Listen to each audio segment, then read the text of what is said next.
আমি চিৎকার করে কাঁদিতে চাহিয়া করিতে পারিনি চিৎকার। আমি চিৎকার করে কাঁদিতে চাহিয়া করিতে পারিনি চিৎকার। বুকের ব্যথা বুকে চাপায়ে নিজেকে দিয়েছি ধিক্কার।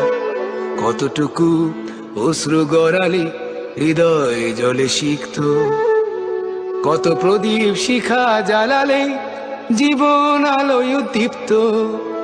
কত ব্যথা বুকে চাপালে তাকে বলি আমি ধৈর্য। নির্মমতা কত দূর হলে জাতি হবে নির্লজ্জ।